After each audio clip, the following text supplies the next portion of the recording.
In today's video analysis, we'll be examining the case for supporting the Imperial Legion over the Stormcloak Rebellion in the context of the civil war in Skyrim.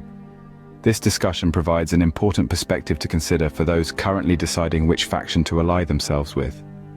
The central argument presented is that despite justified grievances against the Empire, pragmatically joining their cause serves both one's own individual interests, as well as the long-term stability of Skyrim as a whole. We will support this thesis through reasoning related to geopolitics, economics, security, and social mobility. After weighing the evidence, we encourage you to draw your own conclusions on this crucial issue currently tearing Skyrim apart. Before we dive in, please take a moment to like this video and subscribe to the channel for more in-depth Elder Scrolls analysis. Your support allows us to continue producing quality content on the lore and stories of the Skyrim universe.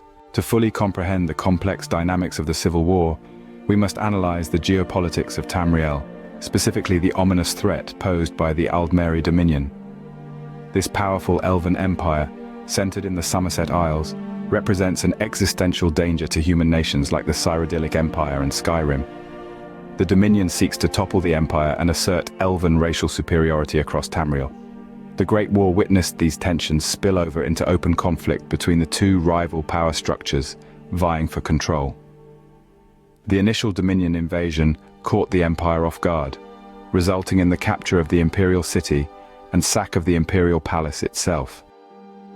However, the Empire regrouped and was eventually able to fight the Aldmeri army to a standstill after 5 long years of bloody warfare, costing over 200,000 lives. In the aftermath, the Empire found itself economically devastated and militarily weakened while still confronting the Dominion's aggression. In an attempt to consolidate Imperial defense capabilities and prevent another catastrophic war, Emperor Titus Meda II signed the controversial White Gold Concordat in 4E 175. The terms were dire, ceding large sections of southern Hammerfell, paying massive reparations, disbanding the Blades, and most contentiously, banning the worship of the revered Nord god Talos. Critics argue these concessions represent an affront to Nord culture and human rights for short-term expediency. However, analyzing the treaty from a geopolitical perspective, it appears the concessions were primarily a strategic necessity to buy time for the Empire. The treaty allowed breathing room for reinforcements to Skyrim and Cyrodiil's defensive infrastructure, while recovering economic productivity and military capacity. It was seen as the only way to avoid outright defeat and total conquest by the still dangerous Dominion army. Presently, with the Civil War severely taxing Imperial Legion resources, Thalmor agents have begun sneaking back into Skyrim against the treaty, further proving the unfinished nature of the larger conflict. As such, it remains in the vital interest of both Nords and Cyrodiils to present a united front against future Dominion aggression. Unfortunately, Jarl Ulfric Stormcloak's nationalist rebellion fractured this crucial pan-human solidarity at a time of turmoil and vulnerability. While Ulfric's motivations to relax Talos worship restrictions may arise from legitimate grievances, the rebellion remains strategically myopic given the bigger picture. An independent Skyrim divided from Cyrodiil directly benefits elven interests in keeping humans fragmented. Therefore, while one may justly view the White Gold Concordat as an offensive injustice, pragmatically preserving human cooperation against existential Aldmeri Dominion threats must take precedence in this era. The Civil War only hampers the urgent reinforcements needed to counter inevitable Second Great War.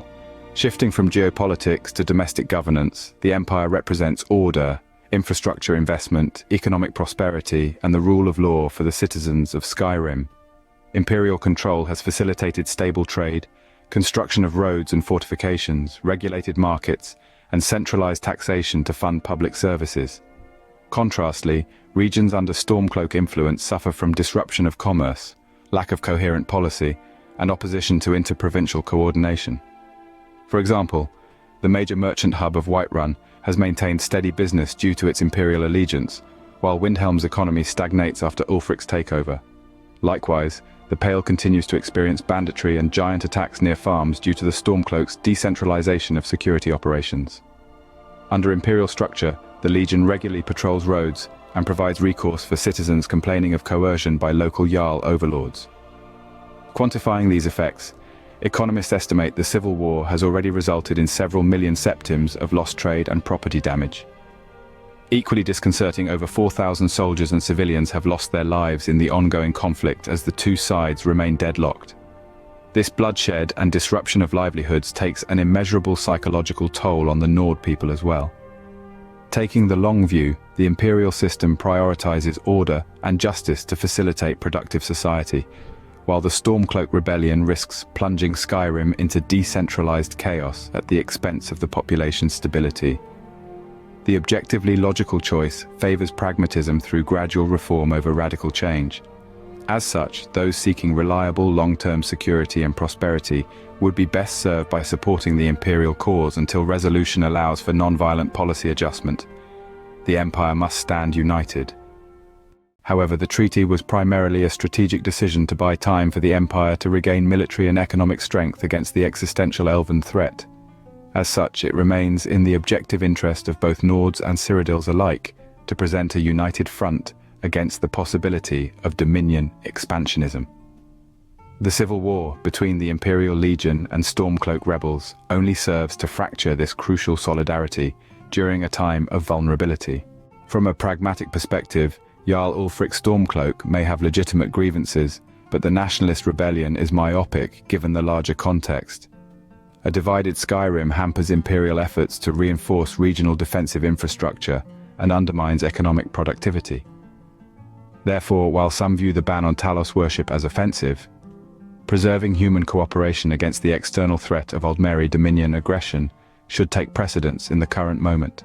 In addition to providing stability, the Empire also represents increased possibility for economic mobility, social advancement, and political representation compared to the narrow nationalism of the Stormcloak movement. By swearing allegiance to the Imperial Legion, citizens of Skyrim gain access to a wider multi-provincial network for trade and communication. Ambitious individuals can leverage these connections across the breadth of territories in Cyrodiil, High Rock, and beyond to accelerate professional and personal growth. For evidentiary support, one can analyze the career trajectories of several notable Nord families and Jarls. For example, Dengir of Stuhn's ascendance to royalty began with his distinguished service in the Imperial Legion, before parlaying connections made there to eventually become Jarl of Falkreath. Likewise, Sorli the Builder and her descendants utilized ties to the East Empire Company to secure advantageous trade routes between Windhelm and Solitude, substantially enhancing their holdings over generations. Additional Nord notables boasting imperially forged opportunities include the honored war hero Ulfrid Battleborn, the eminent imperial legate Quentin Scipius, who sits on the Elder Council, and the wealthy entrepreneur Vittoria Vici, who runs the East Empire Company's operations throughout Solitude and Hafingr. The accounts of these individuals reveal a recurring theme: success catalyzed by tapping into the vast possibilities offered under the aegis of the Empire. By contrast, the future prospects for citizens solely operating within Stormcloak territory appear limited. The localist philosophy of Ulfric restricts mobility beyond Skyrim's borders and stifles exchange of ideas between cultures. Opportunities become restricted for Nords solely exposed to the Stormcloak dogma. This parochial pressure suppresses individual growth. Neglecting to take advantage of the options afforded by imperial association objectively puts one at a competitive disadvantage across professional, social, and political spheres. Self-interested Nords seeking to maximize their potential should consider pragmatically aligning with the Empire as a launching pad rather than confining themselves to the narrower possibilities under Ulfric's nationalism.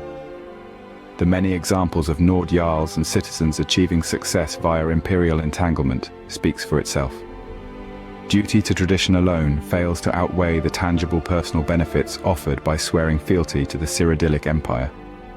In conclusion, a holistic analysis of the Civil War weighs overwhelmingly in favor of allying with the Empire over the Stormcloak Rebellion if one values stability, security, and advancement. Though grievances exist, the nationalist cause fails to align with long-term interests on an individual or geopolitical level. It fractures solidarity against the Aldmeri Dominion, disrupts economic activity, decreases safety, and limits opportunities that only association with the Empire can provide. Given the arguments presented, we encourage viewers to set aside reactionary biases and make the objective cost-benefit assessment before choosing a faction. Review the evidence indicating that supporting the Imperial cause represents the sole logically consistent decision for any pragmatic citizen of Skyrim seeking to protect family, secure livelihoods, and enable the next generation to advance. The future prosperity of humans in Tamriel depends on unity. We must stand with the Empire